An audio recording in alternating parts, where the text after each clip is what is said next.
Hello, everyone. Oh, goodness. This is Kate. Hello, welcome. I'm glad you're here. I'm just noticing my camera, for some reason, is not working. So just give me a second. I'm just going to try to do some things here. I just want to check in to see if you can hear me okay. Maybe just let me know in the comments if you're able to hear me. And I'm just going to plug in my camera again. Something's gone haywire. Okay, you can hear me. You just can't see me. All right.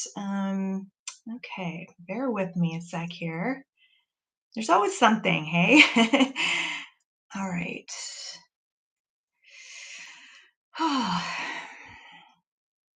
Hello, Lori. Hello, Judy. Oh my goodness, I wish my camera worked. Okay, hold on a sec here. Okay, so this is my crappy camera that's built into my laptop. I was hoping to use my proper camera. So let me just do one thing here. Hold on, I'm just gonna disappear for a second.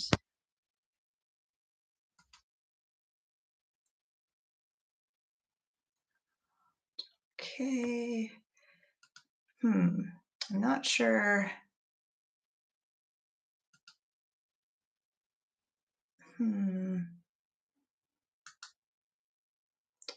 Not sure how to change my camera. Ooh. Okay. Sorry, guys. This is very, very unprofesh. Okay. Oh, goodness. Okay, well, I don't know how to fix this. So I'm going to try one last thing, and then I'll just switch to my crappy camera, and you guys will just have to deal with having a crappy camera instead. Something did happen when I was getting set up. There was a power surge on my laptop, and I think it did something to my camera. Yeah, okay. It looks like it's not going to be working for us. So I'm just going to turn on my blurry camera. So hopefully this isn't too terrible. I know it's kind of grainy and it's not very good, but my good camera isn't working very well. Okay, let me just get it. All right. Okay, so hello everyone, welcome. I'm so glad you're here. So I guess I'll just start off by introducing myself. So my name is Kate. I'm also known as the Daily Tarot Girl. And I have been reading tarot for a good 15 or 16 years now. And I've been teaching people how to read tarot for about 10 years. And I'm really passionate about teaching and helping people understand the tarot. I think tarot is such an amazing and empowering tool.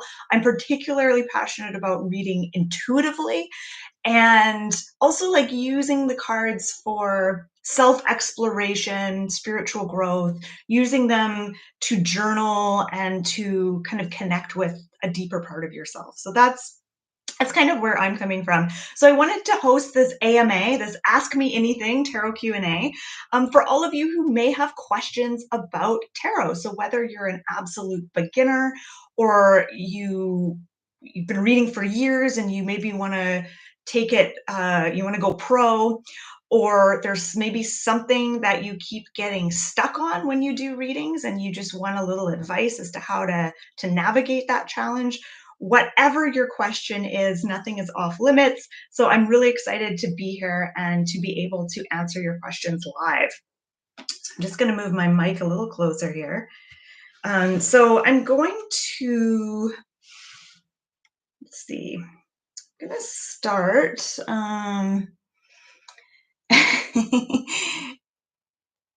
Okay.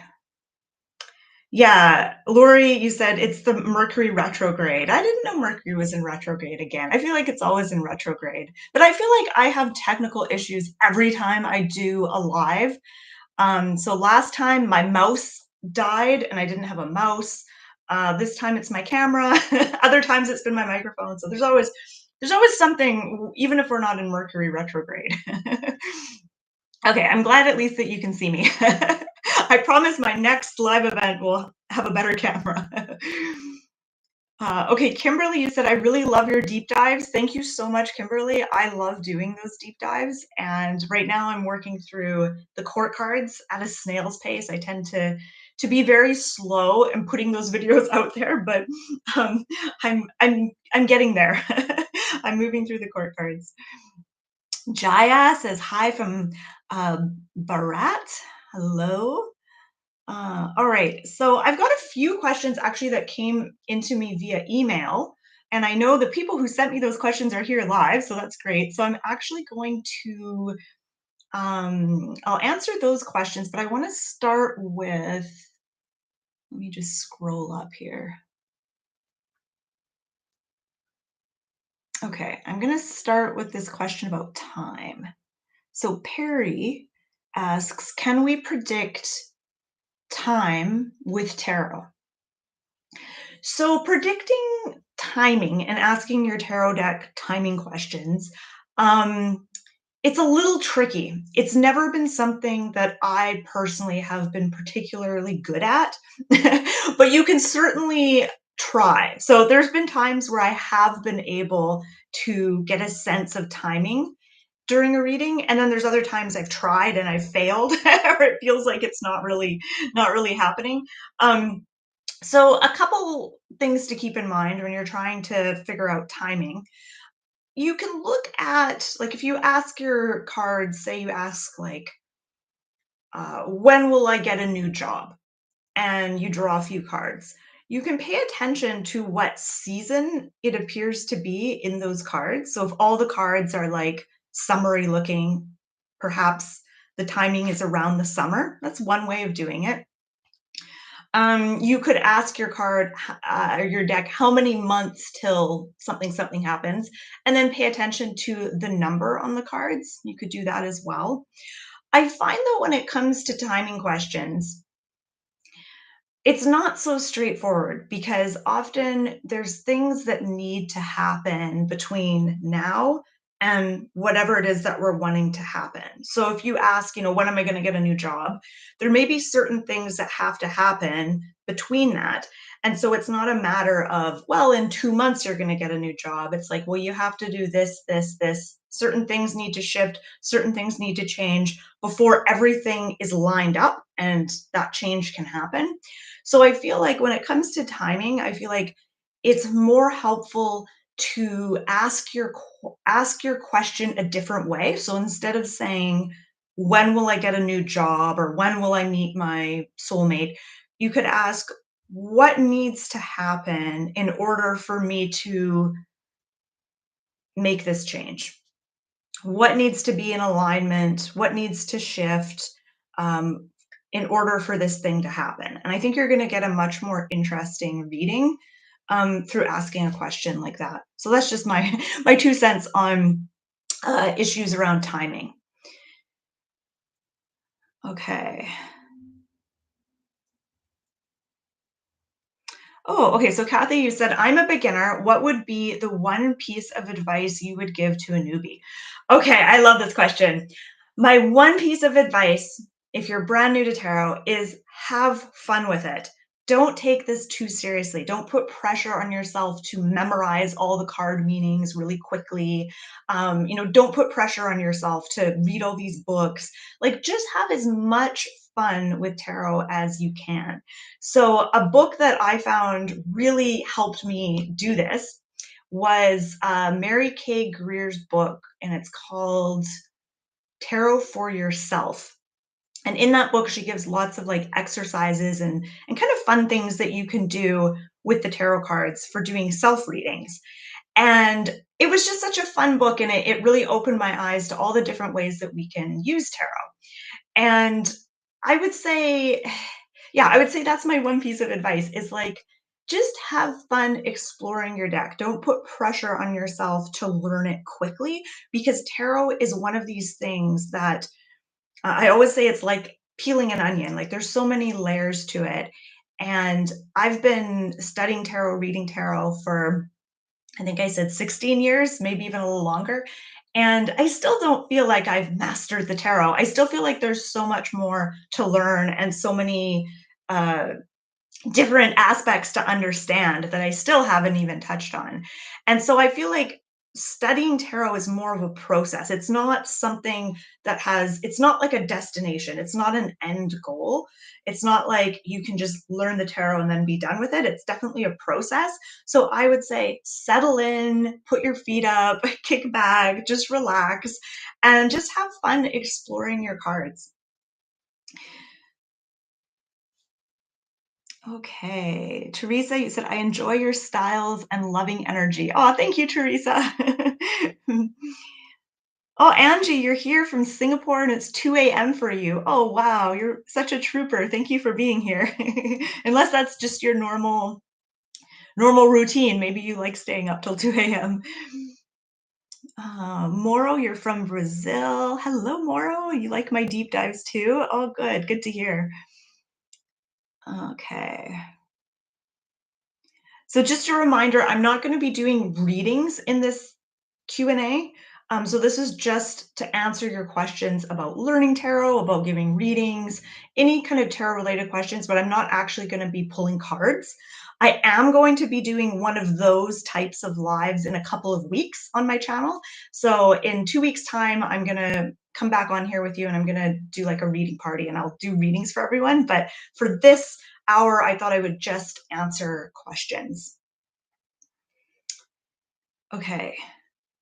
Can we ask yes or no questions? How to ascertain, as all cards have something positive and negative or both? Okay, so when you're asking your cards a yes or no question, how do you know if the answer is yes or no based on the card? So I would say, so I have certain cards that I always think of as yes cards. So the aces, and any card that's like overwhelmingly positive, like the sun, I feel like that's a yes card.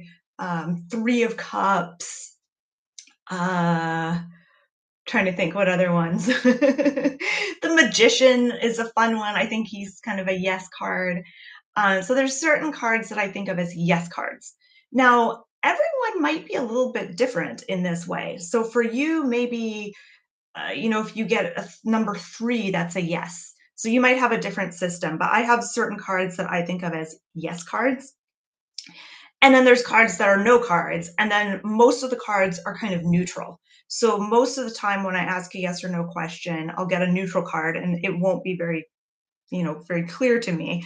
Um, but that's how I would do a yes or no type of reading is I have certain cards that are yeses, certain cards that are nos, and then a lot of them are just neutral. And if you get a neutral card, it means your deck is just not wanting to give you a yes or no answer to your question. All right, this is a good one. How would you describe tarot for the people who think it's witchcraft? Yeah, so um okay, so I'm just trying to think how to word this. So the way I see tarot is I see tarot as just this really interesting tool for self-exploration and for exploring, topics and questions and issues. And how I like to use tarot for the most part is I shuffle the cards. I maybe I'll ask a question, I draw some cards, and then I spend some time kind of looking at the images and feeling into the cards. And it's really kind of similar to, I don't know if you've ever heard of, well, I don't know if this is true. I don't know if you've ever heard of Rorschach ink blots.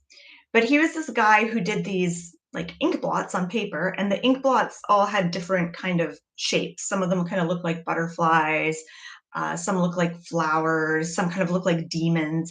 And everyone who looks at it kind of sees something a little bit different. And the theory is that what you see in that ink blot has something to do with your inner state, what's going on for you. And in some ways, tarot is kind of like that. I think.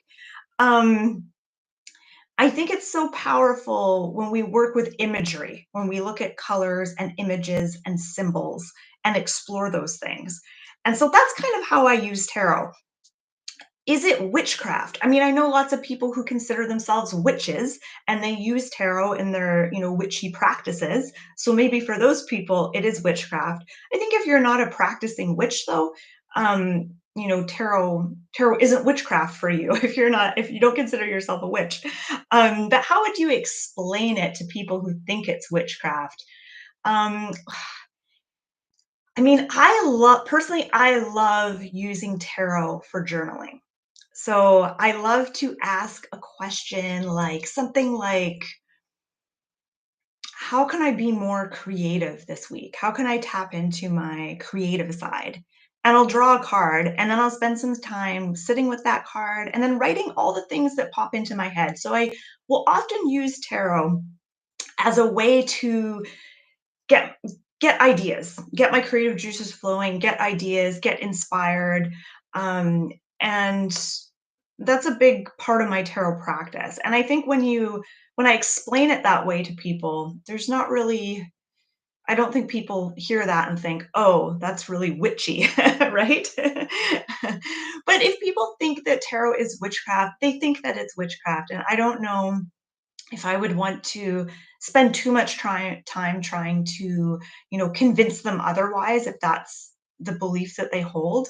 Um, I prefer, like, if someone does not like tarot or they think it's bad or they think it's evil, that's fine. I'll leave them to their opinions. I don't feel like I need to get out of breath trying to justify my tarot practice and trying to explain it to them. I think it is tricky if you have a family member that you live with who has those beliefs and is really upset by you using tarot cards, then I can see that would be a real challenge. But if it's not someone that's close to you, I wouldn't waste your time trying to convince them otherwise. Okay, there's another really so many good questions. Oh my gosh. Oh, these are so good. Okay. Michelle asks, how do you stay motivated to do the tarot professionally? Okay, this is a good question. And I think that every professional tarot reader will have a different answer. So I will share with you how I personally stay motivated. I don't do professional readings all the time. I don't do them year round. I only offer them in the summer and in January. So the rest of the year, I don't really do professional readings. I do other stuff. I create courses, I create other content, I create videos, workbooks. I do other stuff. I'm not doing tarot readings year round.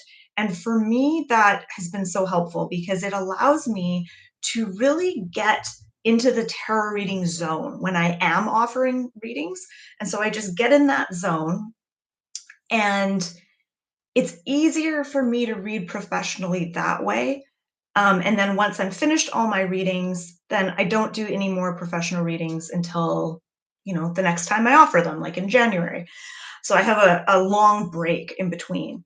And I love doing it that way. Before, when I offered it year round, I would flip flop. I would do a professional reading, then I would create a video for my YouTube channel, then I might write a blog post. And I found it really hard to flip flop back and forth between being in reading mode into being in creating mode, etc.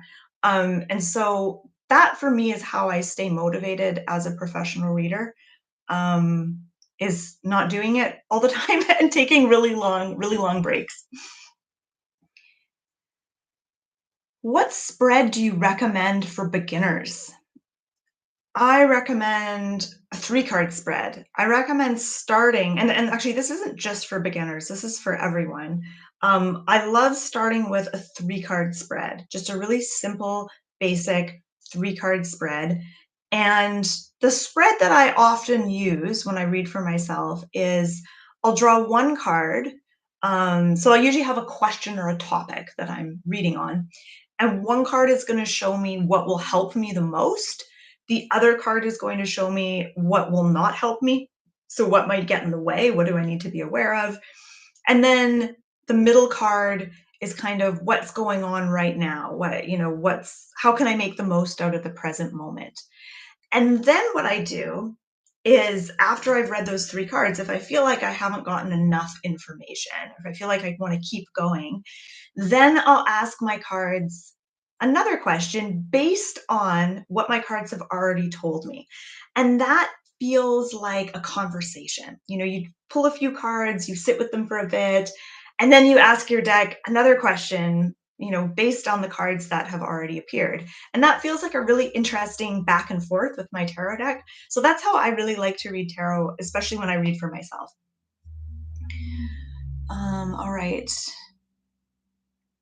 Okay, so I'm going to answer a question that came in through email from Deb.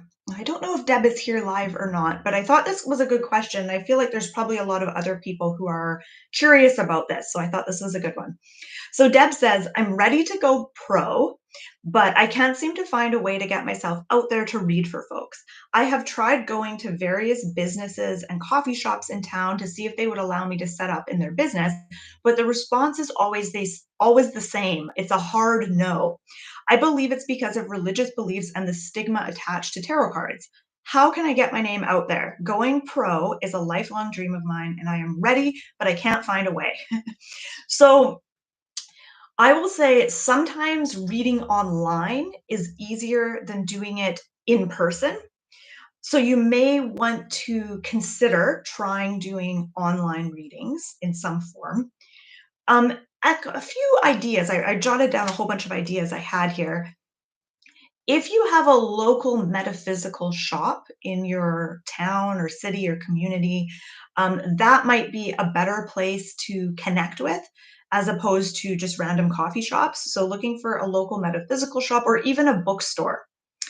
And then think about doing events, because I think you're thinking in your head like you need a regular place to do readings out of.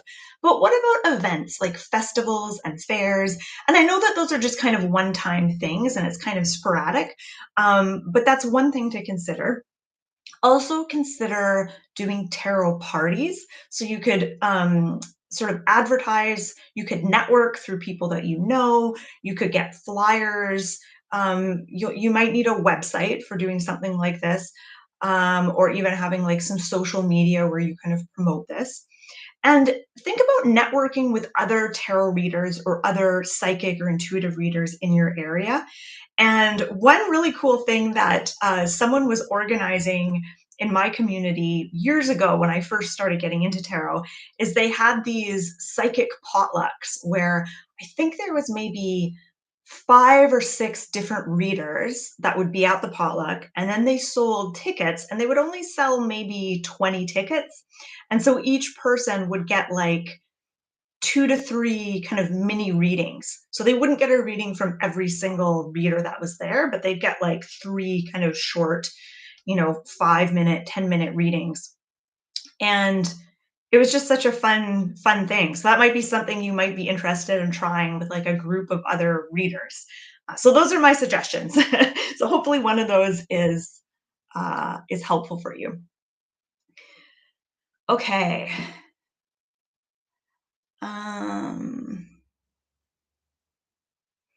Okay, Moonlight Orange says, I have heard that we should not ask our tarot cards questions starting with, should I? What's your take on this? Yeah, so saying, should I accept this job offer? Should I date this person? Should I go on this trip? Okay, I agree. I don't ever ask my tarot cards those questions. The reason is to me, it's so disempowering to ask my dad, should I do this? Should I do that? And the reality is, like, if my cards tell me not to, am I really not going to do the thing? I tend to not always take the advice of my cards, and maybe I shouldn't admit that if I'm a tarot reader. But I don't love the idea of basing all my decisions on what my tarot cards tell me. I hate that. It sucks. So I don't do that. I never ask, should I do this or should I do that? What I will do is if I'm trying to make a decision, I might explore my options with my cards. So I might ask my cards, what is possible if I choose this option? And I'll draw a couple cards. And what's possible if I choose that option? Or I might even ask, what do I need to know or consider before I make this decision?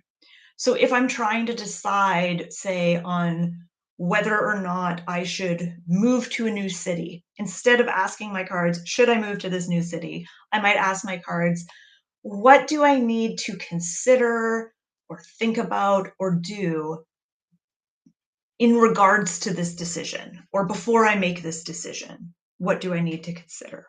So I might ask something like that. And so that allows me to really explore the topic fully, but I'm not using the cards to try to like make a well, I am kind of trying to, I'm using the cards to try to think through my decision. I'm not asking the cards to make the decision for me. So it's much more, I feel like it's much more empowering. So that's how I do it. So yeah, I wouldn't ask my cards, should I do this or do that? That's a really good question. Thank you.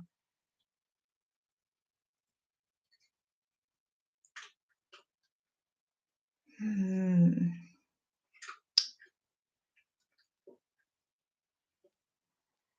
Okay.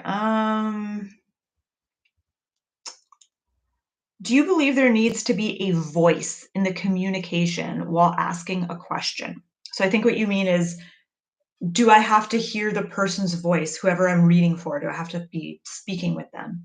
Or do you think if someone asks you in a text, then there's a valid energy exchanged? Okay, so how I do most of my readings is I do them remotely. So the person I'm reading for will send me an email with their questions or their issue. And then I sit down and I set the intention to connect to that person's energy. And I sort of call them forward as I'm going to give them this reading. I invite them to come into my energetic space so that we together we can do this reading. And so I never actually hear their voice. I don't talk to them. I don't see them. I don't know what they look like. In lots of cases, I don't even know like where they live necessarily. And I usually have very little information about them except for maybe the question that they've asked. And I actually prefer it that way. And I find that I don't usually have any trouble connecting with that person's energy. And most of the time, those readings resonate with the person I'm reading for. So I don't think there needs to be a voice in the communication. However, I have talked to some readers who don't like reading this way. It doesn't work for them. They need the person to be right in front of them, or they need to hear them on the phone to make that energetic connection. So I think that it depends on the reader and what they're used to, what they're comfortable with. But you're talking about doing readings through text messaging.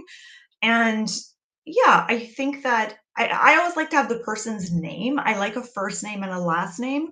Um, so that's kind of what I use to connect with their energy. I say their name as I'm setting the intention to connect with them. But that's just me. So yeah, there's all different ways that you can do readings. Okay, Namrata says, can we trust the readings blindly? I would never trust a reading blindly, ever. So no.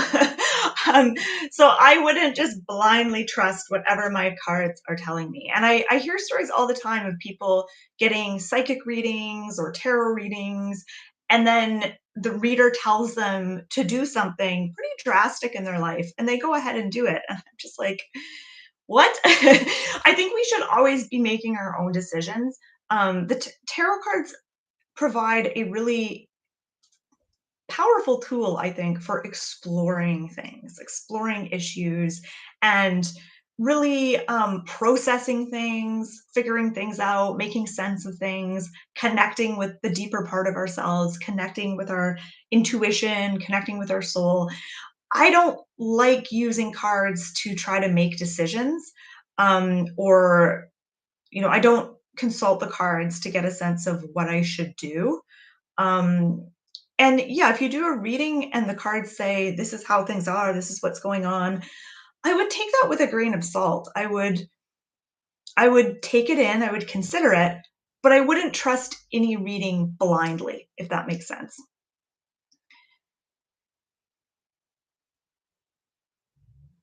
Okay, Donna, you're recommending a book called The Back in Time Tarot book. I've heard of this book, but I haven't seen it or read it. I've heard it's really good, and you said you really enjoy it. You you thought it was really good book for beginners. Okay, thanks for the recommendation, Donna.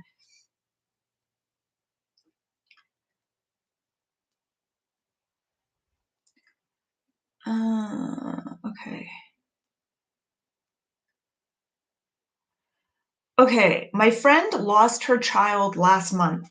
I didn't want to do a spread because this is so new. I pulled one card to show how she can get comfort and one to show what path to take. What would you do? So, first of all, Atlanta, Brooklyn gal, this is a really tough situation to do a reading for. Um, I yeah, it's really tough to read for someone, when they're going through such a difficult time, in this case, the loss of a child. And I think you handled it really well. I think drawing one card asking how can this woman get comfort, and one as what path to take to move forward. I think you really handled that well. I wouldn't have done anything different. I think that that's perfect. A reading like that is going to provide some comfort, and I think that you handled that perfectly.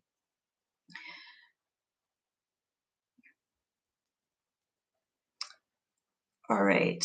Okay, so I'm gonna answer another question that came to me through email from Lois, and I know Lois is here live. So hello, Lois, and thank you for your question. Okay, so Lois says, "Do you know the Chrysalis Tarot by Tony Brooks and Holly Sierra? The deck won an award in 2014 when it first came out, and yes, I do know the Chrysalis Tarot. I don't have it, but I've seen it. It's really beautiful. So Lois, you say it roughly follows the Rider-Waite-Smith format, but it has Merlin instead of the Fool, ravens for the magician, and the divine child instead of the Hierophant, etc. How do you read a deck with these types of deviations, or do you simply avoid such decks?" Okay, this is a great question because a lot of decks will do this. They'll rename certain cards, specifically like the major arcana cards. So in this case, instead of the Hierophant, it's Divine Child, etc. When when deck creators do this, they're sort of the overall energy and essence and meaning of the cards don't really change. They're just choosing to portray those cards slightly differently. So, showing Merlin as the fool, ravens for the magician. So the meaning of the magician doesn't change in the Chrysalis deck just because there's ravens instead of a person. It's just that the artist is sort of portraying this a little bit differently than the Rider-Waite-Smith type style deck.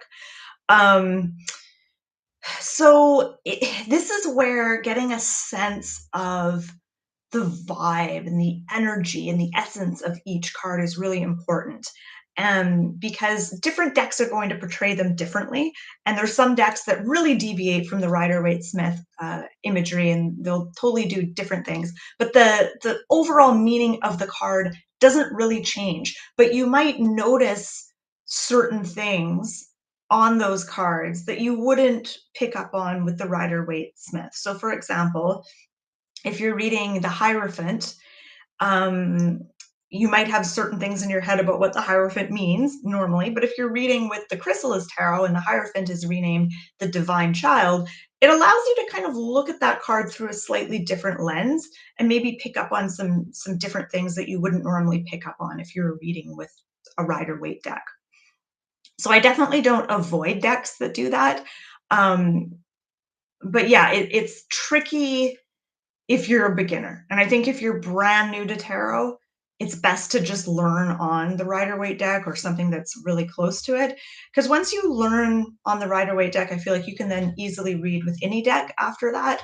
But it's hard to learn on a deck that deviates from the Rider-Waite. That's just my 2 cents. All right. Hmm. Okay. My question is, how do you find flow with giving and reading messages? Okay, how do you find a flow? That's a good question. I'm going to take this moment to promote my upcoming free workshop. So I have a workshop called Activate Your Tarot Intuition. And I'm actually going to put uh, a link in the chat. Okay. All right. So I just posted a link to where you can sign up for that. So this is a live workshop that I'm going to be teaching on Zoom. It's going to happen at this exact same time next week. So Tuesday at 11 a.m. And it's going to be really fun. And I'm going to teach you how to tap into your intuition when you're reading tarot. So I'm going to kind of show you 3 pretty easy, simple ways to tune into your intuition when you're giving a reading. And here's the thing. So reading intuitively is one of those things that I always thought was hard. I always thought you had to be like naturally psychic or you had to be born with intuition abilities. I didn't realize how simple it was and how easy it was. It's actually very, very easy. It's easier to read tarot intuitively and kind of get into that flow. It's easier to do that than to not do that. So to read the tarot without intuition is actually a lot harder. So to answer your question, Vespers of Healing Tarot, how do you find flow with giving and reading messages? This is something that I'm kind of going to teach in that workshop. But essentially, the more relaxed you are, the easier it is to find flow. Think about yourself being just think about what that word flow means. Think about a river that's flowing and think about floating along that river. If you try to swim against the current, it's going to be really difficult. If you let go and just let yourself be carried, it's a lot easier and you're not expending so much energy. So, the key to kind of getting in the flow in a reading is to be as relaxed as possible. And when it comes to relaxation, I find it's not so much about any specific technique or thing to do. It's more about kind of removing the obstacles. So, removing the things that keep you tense, that keep you kind of stuck. So, it's hard to get into that reading flow if you're really nervous, if you're really worried about certain things, or if you're really hung up on having particular expectations about the reading, like putting pressure on yourself to um putting pressure on yourself to answer the questions in a really clear way or give a reading that's super exciting or helpful or telling the person what they want to hear. If you're hung up on all of those things, it can kind of create tension and it can block you from really getting into that reading flow. So I think the number one thing is relaxation and being able to just let go of, it's nice to have an intention as you sit down to do a reading, but then letting that intention go, kind of sitting back and just being open and being curious about what messages are going to come through.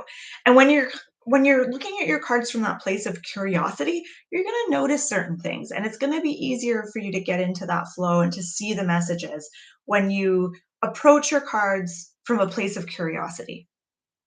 So I don't know if that answered your question or not, but hopefully it did.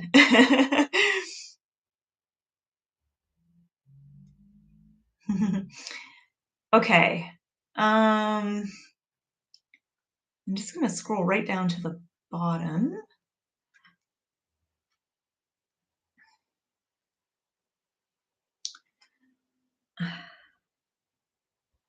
Okay. When doing a reading for someone in person, should you let the other person cut the deck or choose the card with their energy? Or is it okay to just handle the cards yourself? It doesn't really matter. I know readers that don't like people touching their cards, so they do everything. And I personally, if I'm giving a reading to someone and they're sitting in front of me, I want them to feel as included in the reading as possible. I want them to feel like they can kind of participate in the reading. So I will get them to shuffle the cards or to choose to cut the deck and choose their own cards. I love to do that because I feel like people enjoy doing that. You can tell they kind of get into it. So I like doing that. I like having them get their energy in the cards that way. But it's not necessary if if you don't want to do that, especially if you're reading like at a fair or a party where you have to be like quick with your readings, sometimes getting the other person to shuffle the cards can be a nightmare. Cards might go everywhere. So if I'm reading in that kind of environment, I might decide to just draw the cards myself. But it all depends. I don't think it really matters, to be honest. I think sometimes we overthink those things a little bit with tarot. All right. Do you think crystals are a living thing, and do you think it protects you against negative things? I do think crystals are living things. Yes, I do. I think it feels to me like they have some sort of consciousness. They do feel like living things to me. Does it protect you against negative things? I don't know. A lot of people believe that they'll wear certain crystals and stuff like that. I suppose if you believe that your crystals protect against negative energy and you maybe program your crystals to do that, then perhaps that works for you. I actually don't know the answer to that. I don't know if it protects you against negative things. I have no idea.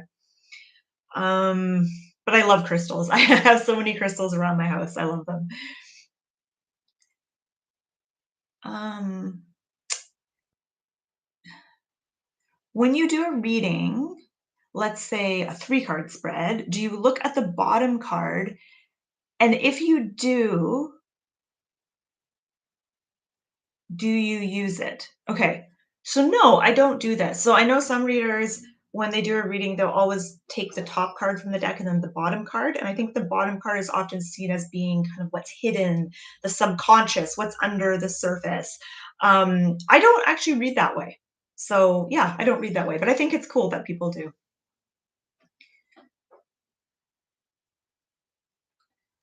Okay, so Lois asked me in an email here, would you please compare and contrast the Two of Wands and the Three of Wands?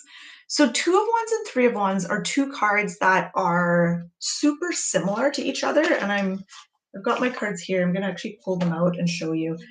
So I'm guessing, Lois, that you've asked me this question because you kind of get mixed up with these two cards, or you can't really tell the difference. And I also get mixed up with them, and I find myself sometimes struggling to differentiate the messages with these two cards. So I think of the Two of Wands is a card of pausing to reflect and to decide where you're going to put your energy next. So the Suit of Wands is all about energy. And if you think of the Two of Wands, just think of two wands, like one wand here, one wand here. It creates a gateway. It creates like a portal to walk through. But you have to sort of stop on the edge of that gateway and decide, what kind of energy are you going to take with you as you step into that gateway? Where are you going to direct your energy moving forward? So that's what I think of as the Two of Wands. So this guy's standing here, he's thinking, he's contemplating. Three of Wands is more about what happens after you put your energy into something. So let's say Two of Wands, I'm thinking, okay, what do I want to put my energy into next? And then I decide, ooh, I want to put it into um, renovating my kitchen. 5 months later, I've put all my energy and money into renovating my kitchen. And this is what happens next. So this is what you get back from that energy that you've put out. And so this is about assessing how things are going. Like, okay, I've put my energy into this thing. How are things going? What's materialized so far? And do I want to keep putting my energy into this thing, or do I want to stop putting my energy into it, or do I want to make certain changes or tweaks along the way? So this is more about assessing how things are going now that you've been putting your energy into something, and Two of Wands is about deciding where your energy should go. I hope that's clear. Okay. Oh, Atlanta Brooklyn Gal says, please remember to hit the thumbs up button for Kate. It's so nice. Thank you. I love it when people click the heart button because all these little hearts float up and it's really cute. Okay, do astrology and tarot go hand in hand? I would say yes. I think there's a lot of astrological symbols in the cards, especially the Rider-Waite deck. I feel like astrology was really considered with the creation of that deck. I don't know a lot about astrology. I have a few books on astrology that I've read, so I have like a very basic understanding of it. I don't know a lot about it. But I know lots of people who know a lot about tarot and astrology, and they're always combining the two. So I do think they go hand in hand, but I don't think you need to learn astrology in order to read tarot. It might give you a little more range. It might help you understand the cards better, but um, I don't want people to think that they have to master astrology as well as tarot. But they do go together really well. I think they do complement each other.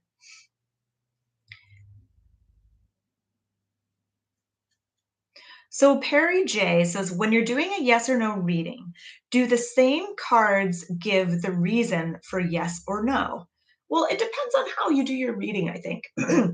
If you're just asking the yes or no question, that's one thing. I think if you want more information as to why this is a yes or why this is a no, you can also draw more cards.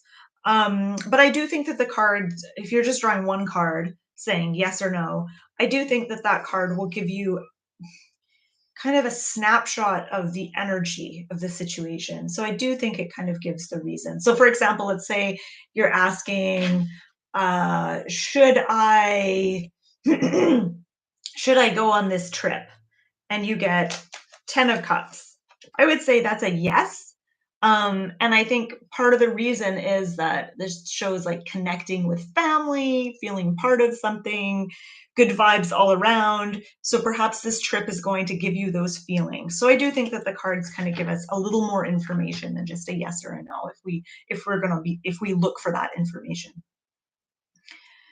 Will class recording be available? Oh, yes. Okay. So Perry J, this is great. I wish I'd said this when I was promoting my free Zoom class. So yes, there will be a replay of the class. So if you can't make the specific time that I have set up, there will be a replay. I'll send the replay out right after the live class ends. So yeah, if you can't make the live time, sign up anyway, because you'll get access to that replay. And again, for people who are like, what are you talking about? I'm just going to put the link in the chat to my free Zoom workshop that's happening next week at the same time. Okay, how do you know when court cards are people or a thing? Okay, good question. So the court cards, yeah, so when a court card comes up in a reading, the age-old question is, does this court card represent a person in my life, or does this court card represent an aspect of myself, or does it represent something else? And the answer is it could be all of those things. And so this is where, when you get good at reading the cards intuitively, it becomes more clear what. Let me elaborate a little more. When I'm reading, I almost always see the core cards as representing parts of the self. So, for example, if I'm doing a reading for myself and I get, I'm just going to find a court card here. Whenever I'm looking for a card, oh, here we go. Queen of Cups. Let's say I get the Queen of Cups. I'm giving a reading to myself about something, and I get this card. Queen of Cups is encouraging me to tap into my intuitive side. This queen is very good at holding a space for other people, and she's really good at processing her emotions and her feelings and really working with her emotions and feelings. So I feel like the court cards encourage us to tap into those different parts of ourselves. And that's how I usually see a court card. But of course, if you're reading, let's say you're doing a reading about your relationship with your mother and you get that card, if that card reminds you of your mother or she has some of those qualities, it could be sort of highlighting that. It could represent your mother in that case. And yeah, if you're doing it like a relationship reading, like let's say you're struggling to communicate with your partner and you draw a card to represent your partner and you get, the Knight of Swords. That might give you some insight into your partner's personality and how you might better communicate with them, if that makes sense.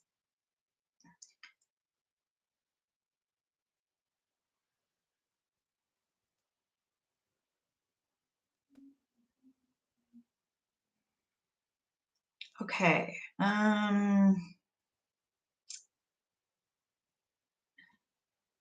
Okay, I'm just going to scroll up here and see what questions I missed.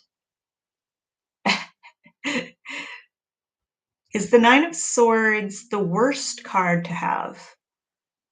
No, no, not at all. I'm just gonna try to. Oh, whoa, that was weird. It's the top. It's the top card in my deck. That was creepy. Okay, Nine of Swords. Is it the worst card? No, it's not the worst card at all. So Nine of Swords is really, it's a card of worry and anxiety. So think of the Suit of Swords as being all about the mind and the mental aspect and the power of your thoughts. And so all the different swords cards kind of illustrate different states of mind and different things your mind can do. And so in this case, this is a mind that's kind of overactive. It's a mind that goes to doomsday scenarios, worst case scenarios. It's the kind of mind that keeps you awake at night, reminding you of all the little things that you need to pay attention to. So that's kind of what this represents. So usually when this card comes up in a reading, it's because you've got a really anxious, overactive mind, and it's time to heal some of that. It's time to start to shift your relationship that you have to your mind. Um, and to, I always see this as like a kind of like a ladder. It's like a ladder out of anxious thinking or a ladder out of negative thinking. And it really invites you to take your own anxious thoughts and worries with a little bit of a grain of salt and not take them too seriously. So definitely not the worst card that you could possibly get.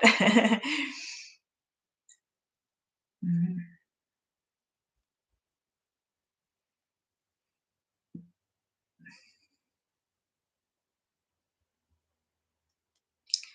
Okay. Have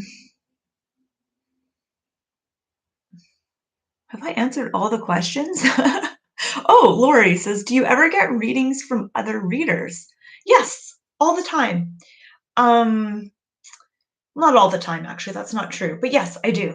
And I love getting readings from other readers because when you read for yourself, and I love doing readings for myself, don't get me wrong, but it's always interesting to hear someone else's perspective. It's always interesting to have someone else give you a reading. It's a different kind of experience. So I love getting readings from other readers. Okay, Robin says, I listen to a few different readers. Some have similar definitions for each card, and others have different definitions. How do we know which definition to use? Intuition? Yeah, so this is the frustrating thing about tarot, I think. So there's, and actually, if you, I remember when I was first learning tarot, one of the first books I got was, well, I have one book here, A Magical Course in Tarot. This was one of the first ones. And so she has, descriptions of the cards and what they mean in this book. And then I got um, a book called A Pictorial Key to the Tarot, which was by Arthur Waite, who created the Rider-Waite deck. And the definitions of the cards in that book are totally different, like totally different.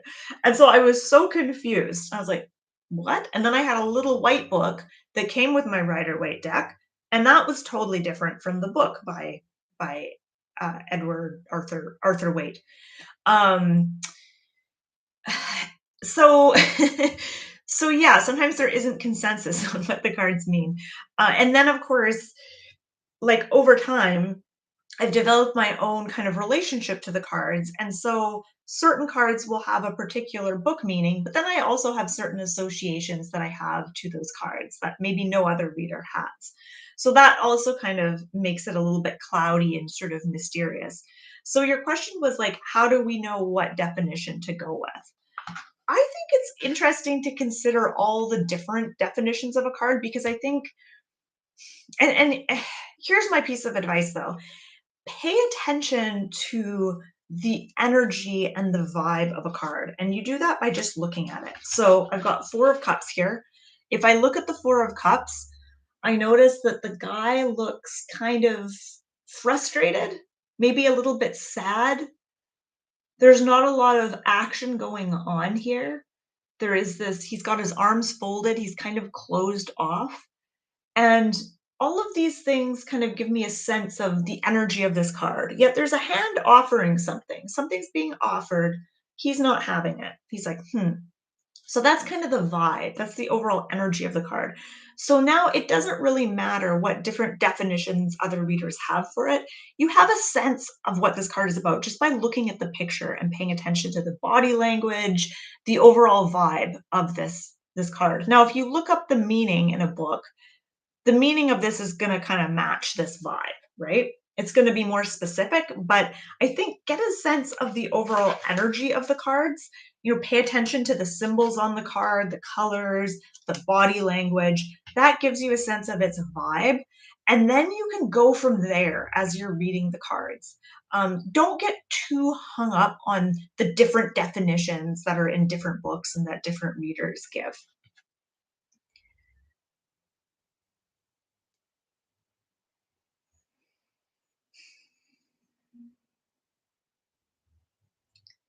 All right.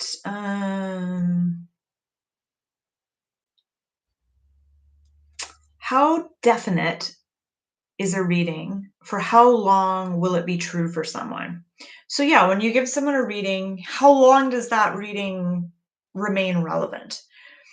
I think it has to do with what you intend when you do the reading. So usually when I do a reading for someone, I intend, like when I do my January readings, I intend for that reading to kind of be relevant for about 12 months. When I do my summer check-in readings, it's more like 6 months. So it's what you intend when you do the reading. If you're just doing a reading about like a really specific topic and maybe it's just a 3-card reading, um, maybe that those cards are only going to be relevant for the next 3 months or so. It kind of depends on the issue and what your intentions are when you do the reading. Of course, things are always changing. Situations are always changing. Things are always shifting. So things do shift. But typically, I feel like a reading, again, it depends what you're reading about. But I feel typically it's like 6 months or so.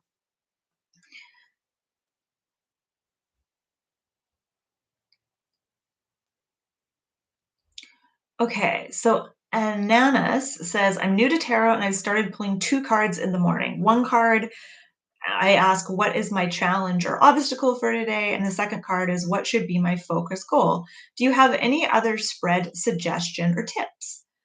Oh, I love to ask fun questions. So I might ask, how can I experience the most fun and pleasure today? What is the key to doing that today? Or what amazing opportunity or interesting thing might happen today? And then draw a card for that. Um, so your first question, which is what is my challenge or obstacle today? I kind of don't love that just because it assumes that there's gonna be some obstacle in your day, and there might not be. So you could even change it so it's like, what's the best way to approach today? What's the best attitude to have for today? What or like what part of myself should I channel today? What part of myself should I really tap into and utilize today? I'm gonna ask that question right now. Okay, what part of my personality should I tap into today? Ooh, Knight of Pentacles. Okay, well, Knight of Pentacles, he's practical, he moves slowly, he doesn't rush things. So I think I need to tap into the part of me that's patient, that is willing to do something slowly yet methodically.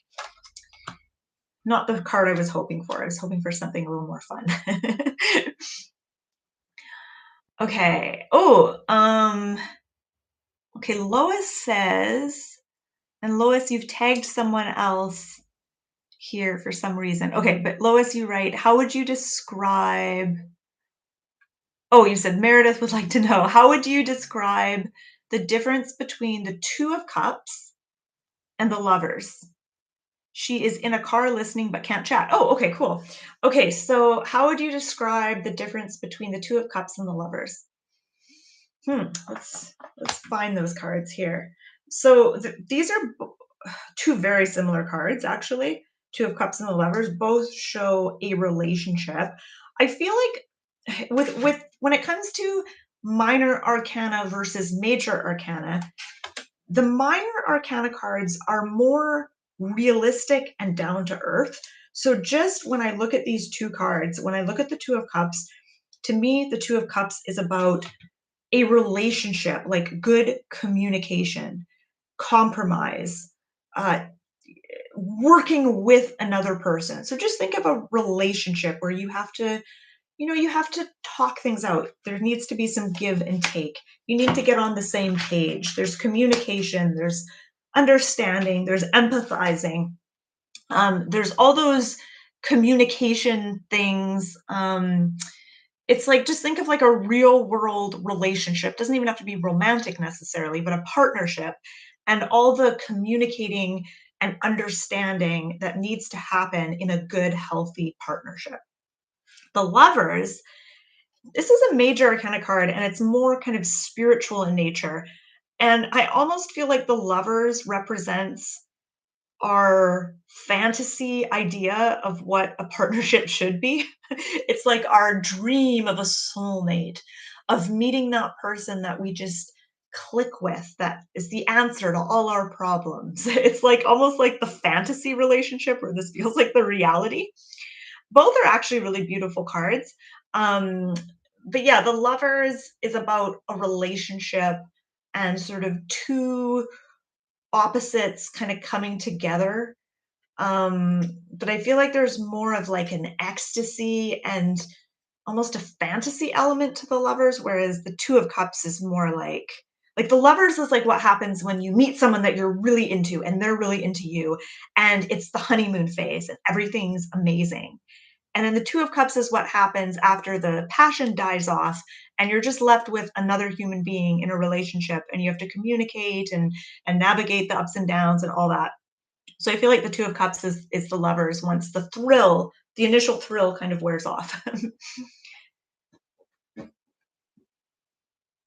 Okay, any tips for learning the meanings of reversals? So I don't read reverse tarot cards because I don't love looking at a reversed card. I find it confusing or something.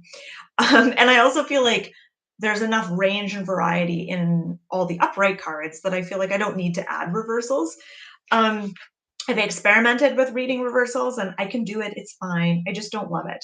So you want tips on learning the meanings of reversals. I mean, a reverse card, it depends on what card is reversed. So I'll just draw a few and I'll kind of talk about it. Okay, Four of Wands upright is a stable card. It's community, stability, hearth and home.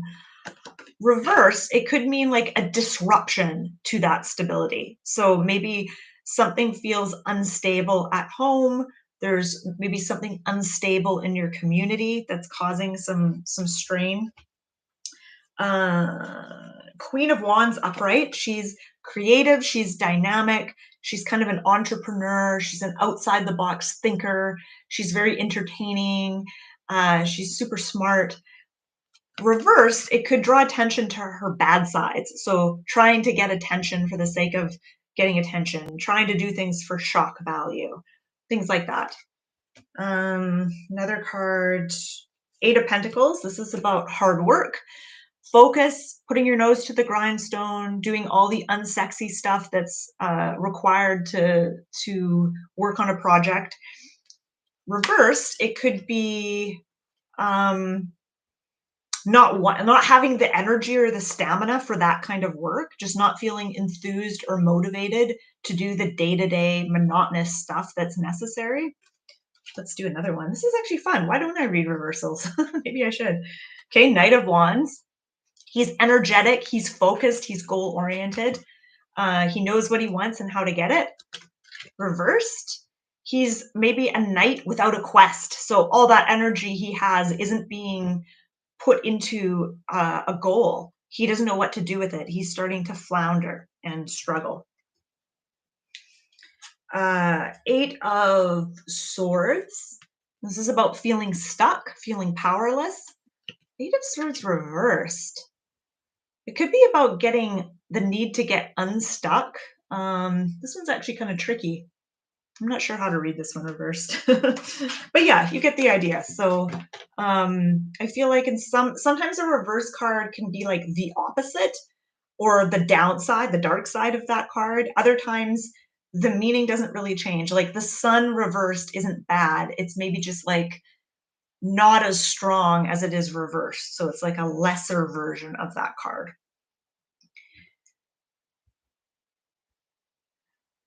Oh, okay. I don't comment on your videos often or at all, really, but I've been a viewer for a long time and you've definitely helped me on my study of tarot. Oh, thank you. Thank you so much. I'm so happy to hear that. Thank you for letting me know.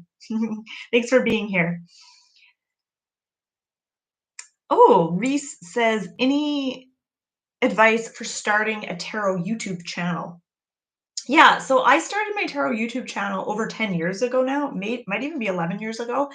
And if you don't believe me, you can go and look at the first video I posted because I haven't deleted any of my videos, which I probably should because my first videos were awful. My camera was blurry, probably as blurry as the camera I'm using for this live. I apologize. It was like the worst camera ever. Really bad audio and everything. Yeah, so advice for starting a YouTube channel. So if you want to grow your channel, you have to post regularly, like once a week minimum. And if you're going to be uploading once a week, you want to be making videos that feel fun to you and that feel somewhat easy. So, um, I think a mistake a lot of YouTubers make is they try to create like really good content that takes a lot of editing and a lot of skill to make. And so then it's like a ton of work each week. I feel like the reason I've been on YouTube as long as I have is my weekly reading videos are very easy for me to produce. It's not a ton of editing. It doesn't take a lot of time. I don't have to plan out my videos in advance. I just do a reading and kind of talk about the cards. It's kind of improv. And then I have my other videos, like my deep dives. I plan those out. I write scripts for them. I edit those. Those are more planned out. Those take a lot more time. I can't imagine uploading those every week. I tried to do it and I couldn't. So I think the secret, if you're wanting to start a YouTube channel, is to create videos that feel fun to make and that aren't too time consuming. Because you might think right now that you can do like these long videos, but over time you're going to get burnt out. So that's my biggest tip is to create content that actually feels fun for you to create and to talk about things that feel fun that you want to do, not necessarily what other people tell you you should do. Because I've had a lot of people that tell me I should do videos for each of the astrology signs every week. Like, yeah, I don't want to upload 12 videos a week. Like, I don't have that kind of time or energy. But I love doing my weekly reading. So that's my advice. Okay. Oh, interesting. So that show you said, I read reversals as polarities. So either it's deficient, like the opposite, or it's too much. That's an interesting way to do it. I like that. Yeah. Oh my gosh, Donna, you said Daily Tarot Girl was the very first YouTube channel I watched years ago. Oh my god. I can't believe that. I was the first. It makes me feel really old. Like I started my YouTube channel when the internet was first invented or something. What kind of spreads do you use?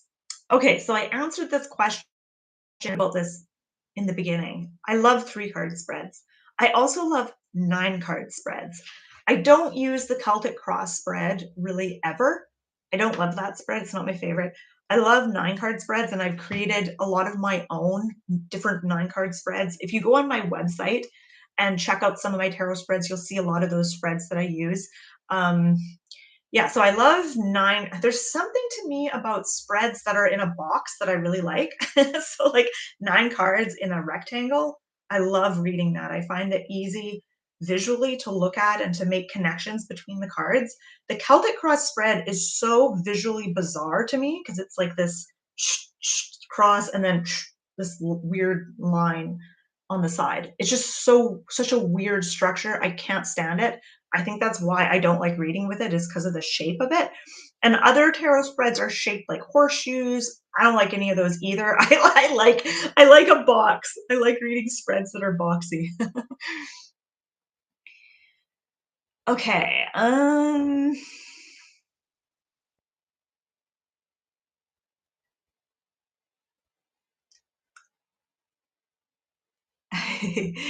Do you have any cards which pop out again and again for you? I've had many weird experiences with the 4 of Cups, and I've pulled it more than any other card. Yeah, I find I go through phases where certain cards will be jumping out at me a lot, again and again, and then they won't appear for months.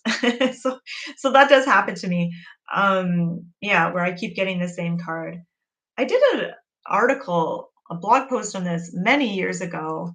I'm just gonna see, I'm just gonna bring it up and see what I said in that blog post. Okay. Okay, so the blog post that I'm trying to find here is called "Why Does the Same Card Keep Popping Up?" Okay, yeah. Okay, I have a little video here. Why don't I just post this? And then if you're interested, you can check it out. Um, I will answer the question though. Oops.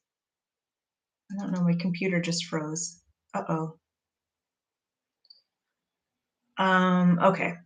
Well, oh no. Ah, okay, my computer froze, so I just have to to wait a second. So to answer the question, what does it mean when the same card keeps coming up? That card obviously has a message for you. And if it keeps popping up again and again and again, it's maybe you're not hearing the message or there's some other aspect of that message that you haven't figured out. Or it could just be reflecting your energy. That's why it keeps coming up. Um, oh, okay. Here we go. Okay. All right. So I'm just sharing that post, and I think there's a video there too that you can check out. Mm,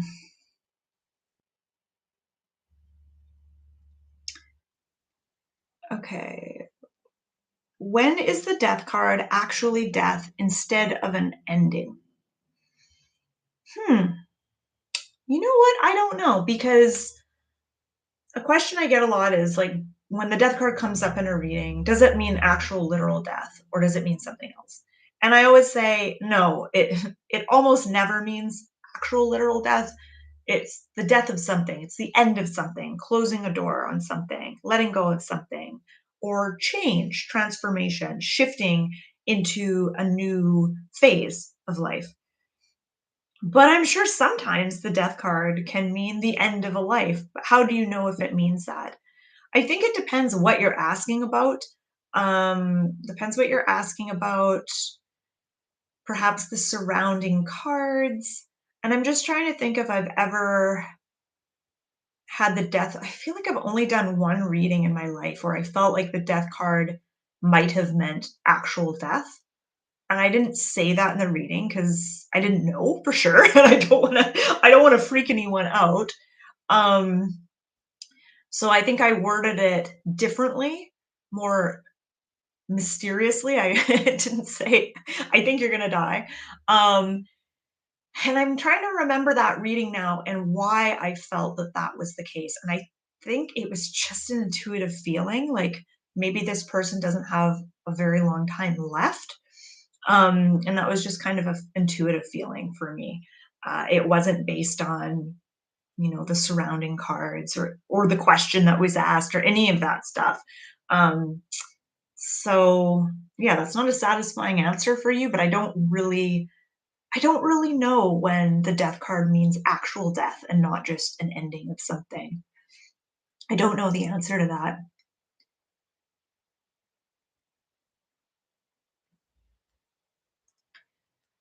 Um,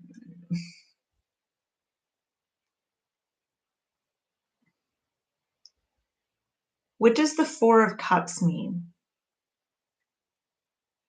4 of Cups. Okay, we were talking about that card earlier. Let's see if I can bring it up here. Um, the 4 of Cups is. Do you ever notice when you're looking for a particular deck or a particular card, it's like impossible to find? The 4 of Cups is really a card of boredom. So think about the Suit of Cups. The Suit of Cups is about feelings and emotions. The 4 is a stable number. So it's what happens when those emotions and feelings don't move, when they stagnate. So it's really a card of feeling kind of emotionally stagnant, so feeling like unenthused about things, just not feeling excited, not feeling really anything, not feeling particularly passionate about anything, just kind of a feeling of emotional numbness and just not feeling excited about anything. That's what I get with the 4 of Cups. And of course, there's also a cup being offered, and he's not interested. So it's like something's being offered to you, and you're just like, "Meh, ugh, why?" That's the feeling of that card. Okay. Patsy says, I did a reading where death had the tower on one side and the 10 of swords on the other. That person passed away within a month. Yeah, so those are two cards that coming up with the death card, I think, they could mean that. Especially when they're on either side of the death card. It's pretty intense.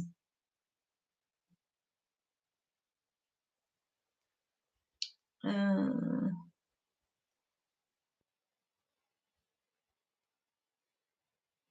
okay. All right, so I'm just gonna scroll up here and see if there's any questions that I missed.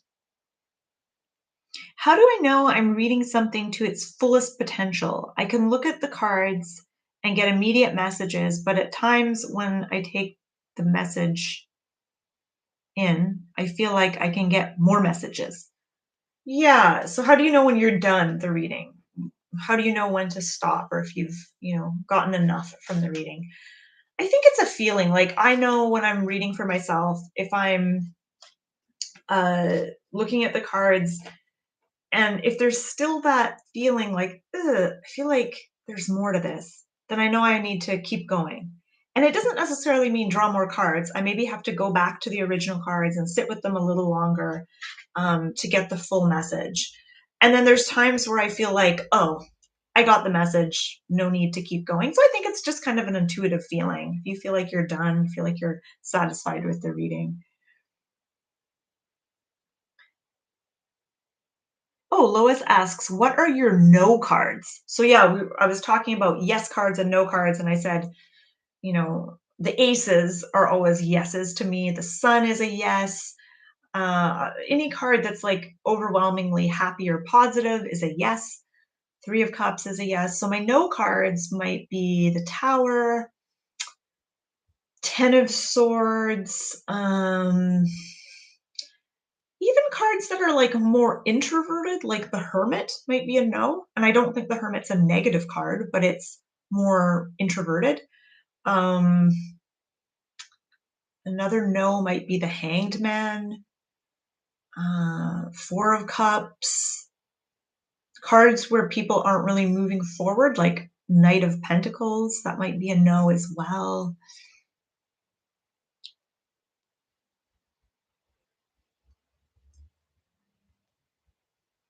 Alright. So, I feel like I've answered all the questions. Oh, Sharon says 7 of Wands, a no. Yeah, I would say 7 of Wands is a no. It's kind of a challenge card.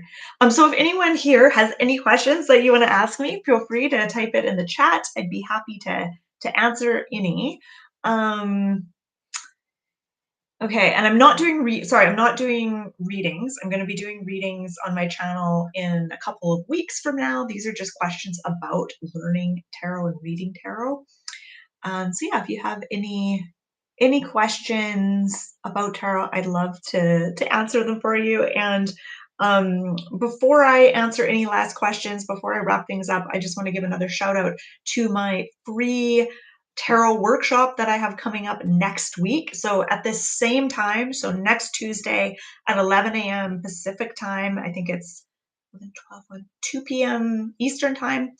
I'm going to be teaching a free live workshop on Zoom, and it's called Activate Your Tarot Intuition. I'm going to teach you 3 easy ways to tap into your intuition when you're reading tarot. And the thing about reading tarot intuitively is that it's so much more easy and delicious than we think. And so I can't wait to share this workshop with you. It's going to be tons of fun. You're going to be reading for yourself. I'm going to give you lots of tips, lots of fun stuff. And I'm going to post the link here for you to sign up. You do have to sign up. Now, there is going to be, oops, okay, there we go, just posted it. There is going to be a replay. So if you can't come to the live event, just sign up anyway. You'll get the replay.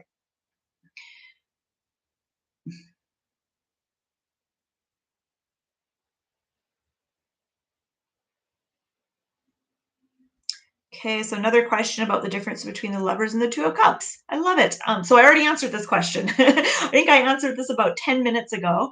So I'm not going to go into it again. Oh, how do you use tarot for answers about your business decisions? So I have learned not to use tarot for answers about business decisions. I might explore something, like I love using the cards to get new ideas for like a new workshop or a blog post or a video, something like that. Like if I'm going to be creating something new, I love to use the cards to get ideas for that. Um, Yeah. And then even asking like, what should I be focusing on most in my business? I'll maybe use the tarot cards to get ideas around that and to kind of explore that. But I don't really use them to like make decisions, if that makes sense.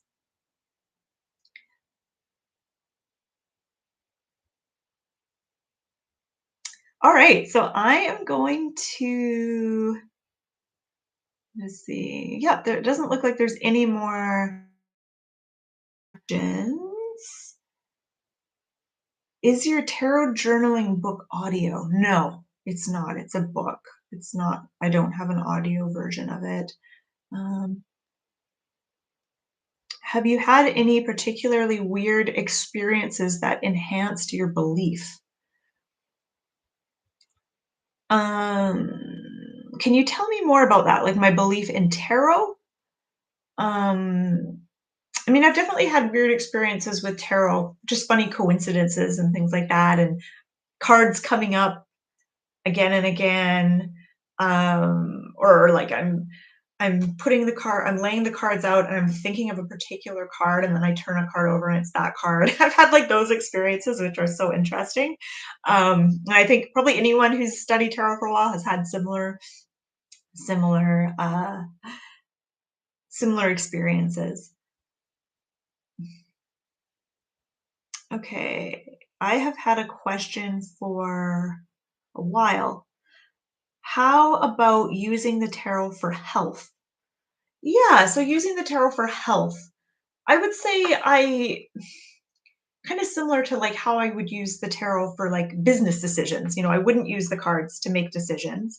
So when it comes to health, I might ask my cards something like, how can I have more energy? What do I need to be doing differently to feel more vibrant? Or what can I be doing to support my overall health more? And just get some different ideas from the cards. Like, I'll do an example reading because lately I've been struggling. I've had low energy lately. So if I ask my cards, how can I increase my energy? What do I need to do? And oh, my cards are upside down. But I got Six of Swords. So to me, Six of Swords is a card of like transition, going from one place to another place, but it's also about being helped. The people in the boat are being helped by the guy who's rowing the boat. And so I feel like this is about reaching out for help or support, which I've done. I've made an appointment to see a naturopath. So I feel like this kind of makes sense. But yeah, I would use the cards to kind of get some ideas. Not so much to make decisions or anything like that, but just to kind of like get some general ideas. Um,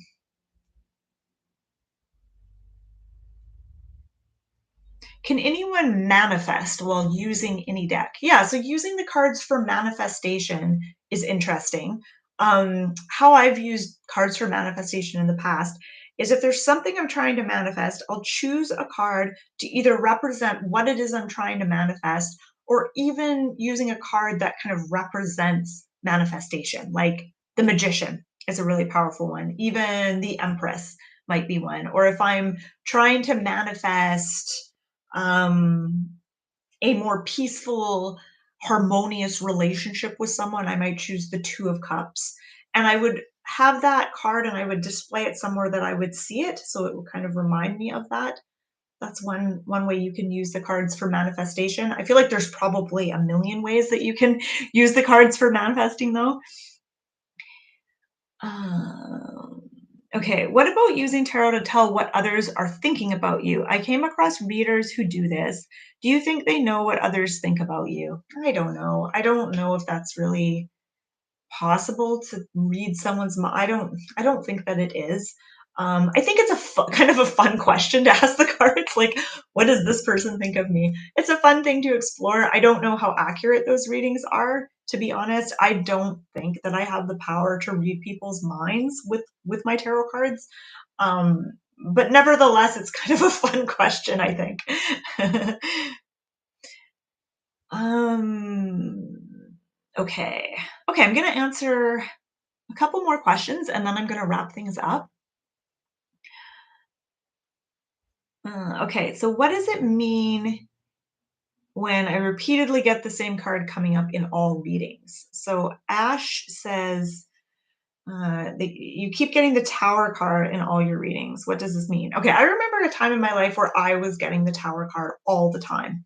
And it was right before I lost a job and I kept getting the Tower card. And then even after I lost that job, I kept getting the Tower card.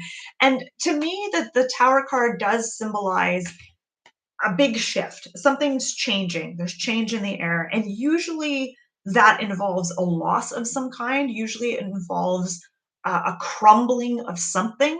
Something is going away during that time. It's pretty hard to really make a big shift or a change without letting go of something. I mean, it's possible, but usually when there's a lot of change happening, you're releasing things, you're letting go of things, there's things moving in and out of your life.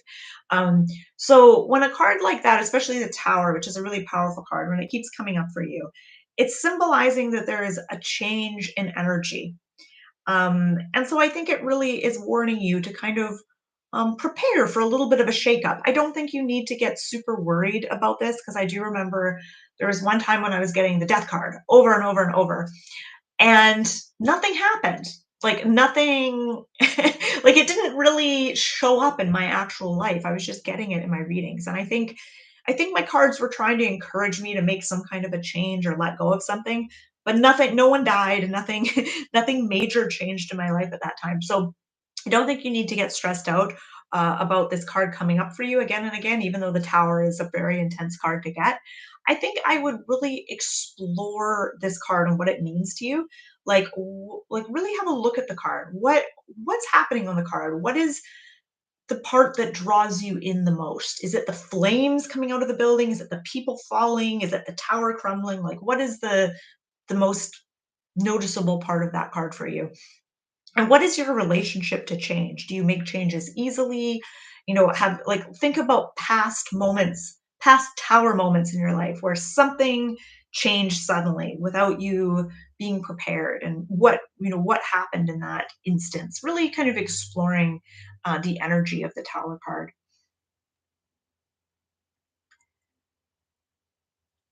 Okay, is it ethically wrong to tell people that you feel that the death card in their reading may be actual death of themselves or a loved one? Is it ethically wrong?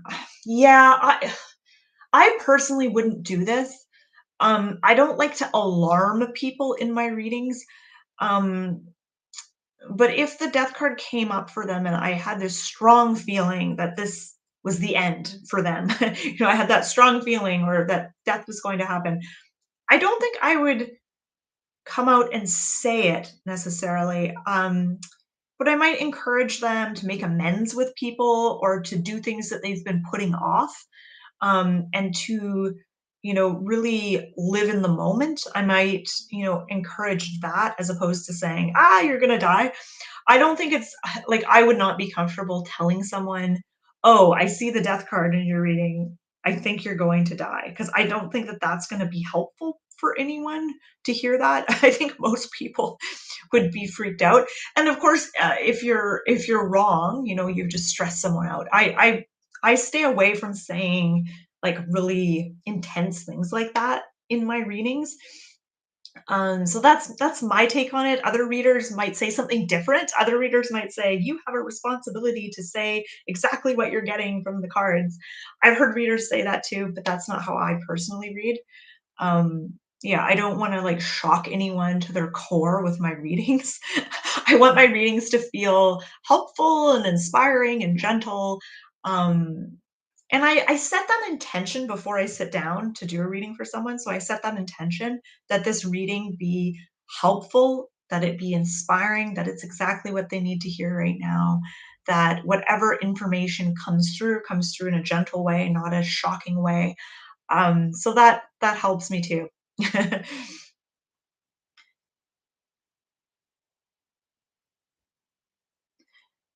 Yeah, as Netlove says, "Also, we are not God." Exactly. Like, I feel like I couldn't possibly know if someone was going to die, so I don't have those answers, so I'm not gonna say that kind of stuff in readings.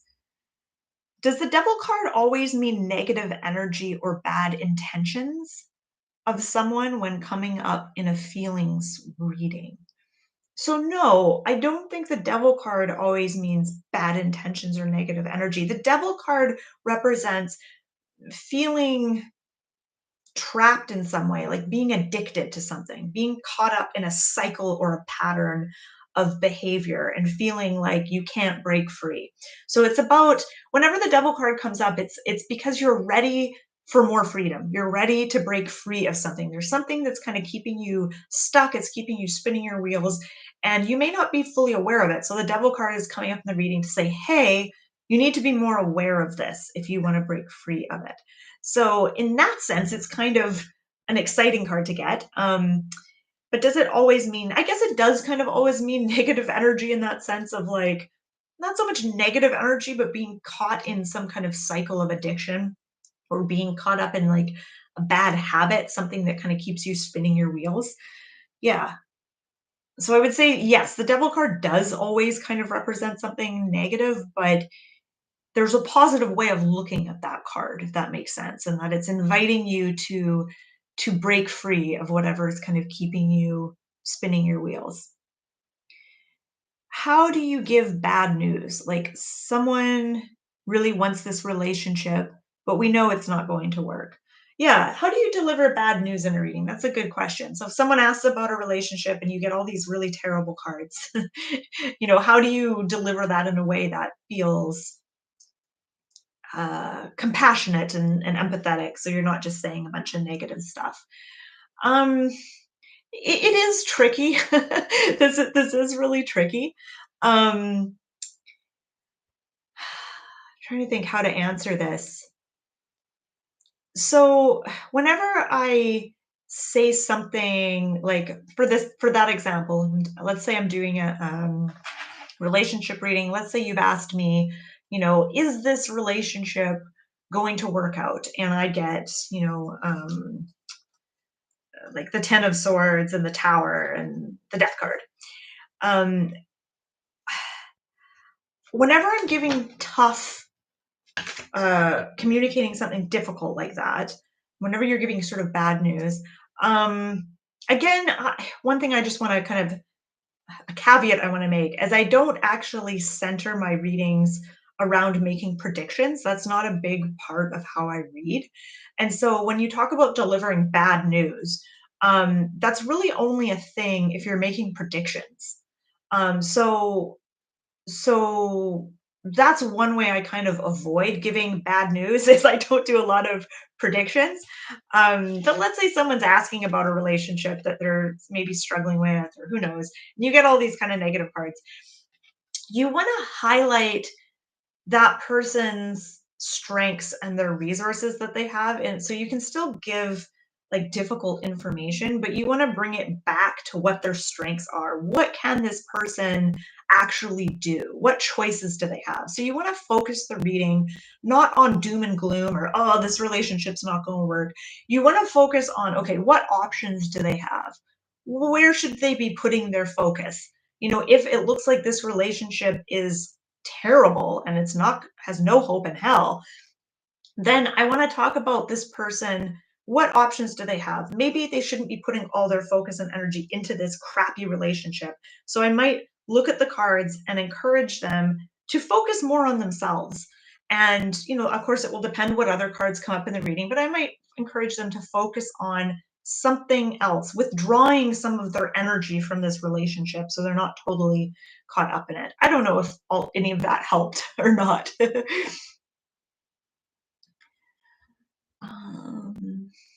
Okay, could tweens take your upcoming class? Yeah, my free workshop. Yeah, my free workshop is open to anyone with a tarot deck who wants to learn how to read intuitively.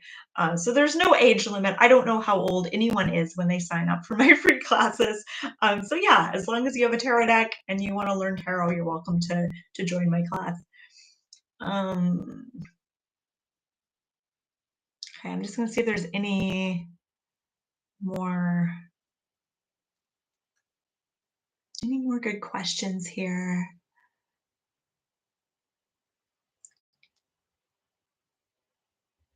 Does the first card in a reading represent does the first card reading in life represent the true personality of oneself? I'm not sure. I don't know if I know what the question is here. Does the first card reading in life represent? I'm not sure. I don't know about that.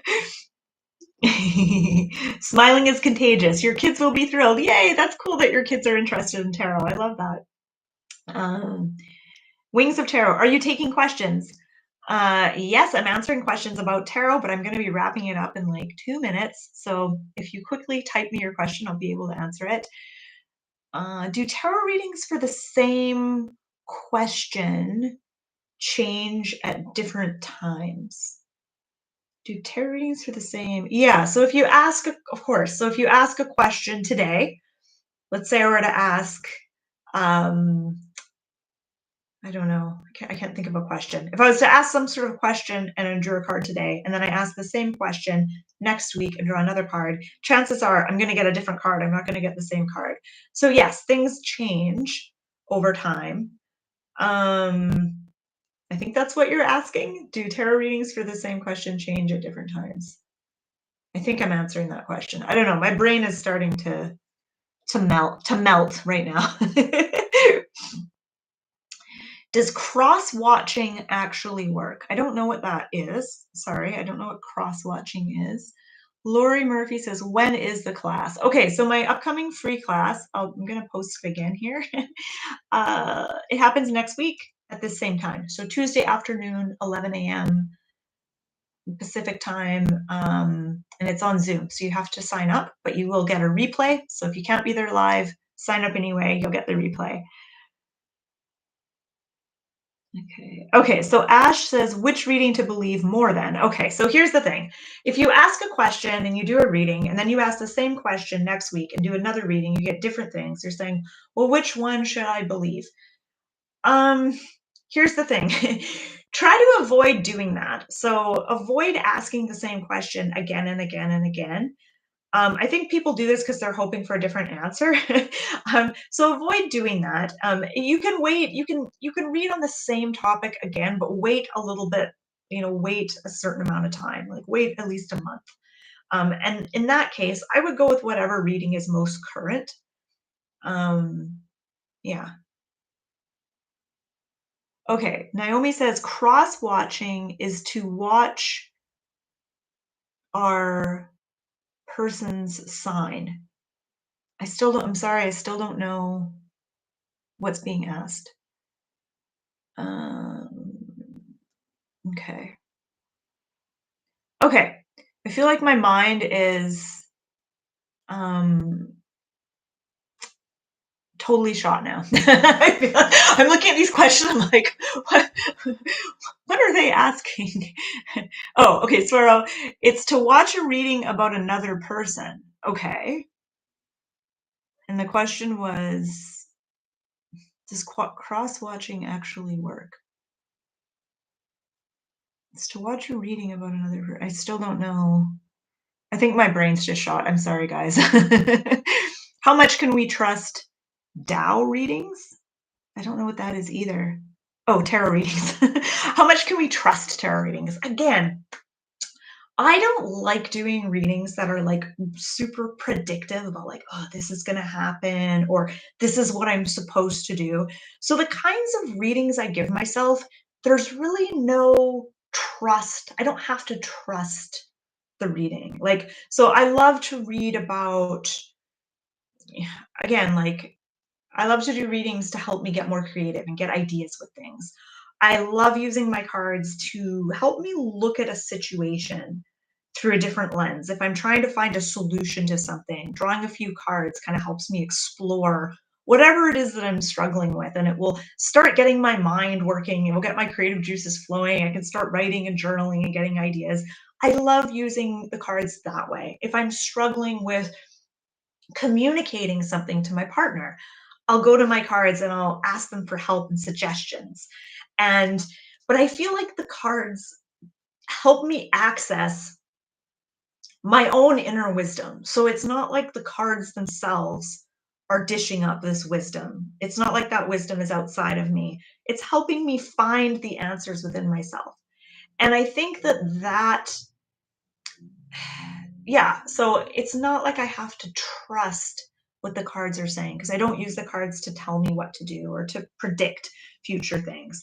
So I think that that's the key here is to is to not worry about that, about whether or not you should trust the cards. The cards are just there to help you find solutions and kind of jog your creativity and help give you some ideas. That's how I like to use them anyway. Hello, TJ. Hey, thanks for stopping by. Okay, so Naomi, you're explaining your question here. That totally threw me through a loop. Me as an Aquarius dealing with a Gemini, watching a reading for a Gemini. Oh, cool. Okay, I've never done that before, so I have no framework for whether that's accurate or not, but I could see how that might help you understand someone better. When multiple cards, around 5 to 10, fall together out of the deck at once, do all have to be considered in that reading? I don't. If a whole bunch of cards fall out like that, I just put them back and reshuffle. If one card or two cards fall out, then I include them. But if like half the deck falls on the floor, I don't count that. That's just me though.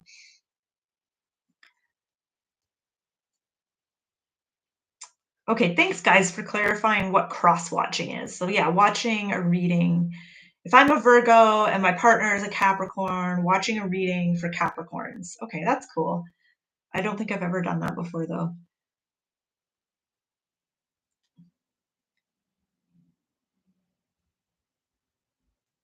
Okay.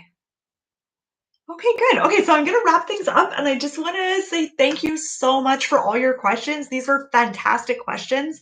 Thank you for hanging out with me and listening to me while I answer your questions. This is so much fun. I love doing these. So thank you so much for being here, and for anyone who watches the replay, thank you for watching the replay.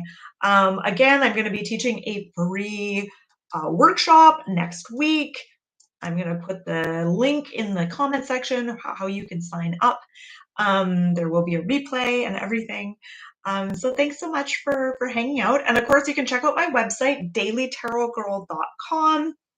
To learn more about tarot cards. I got lots of fun tarot spreads, tarot exercises, tarot quizzes, tarot card meanings. I've got tons of tarot learning resources on there for you to check out. And thank you everyone for being patient with my crappy camera setup. I promise next time I do a live, I will have a better camera. My camera died right before, right as I started this live. I don't know what happened, but I will get it fixed. So thanks everyone for being patient with my grainy, my grainy picture. So I'm wishing everyone, and hopefully I see you in my workshop. Okay, bye-bye for now.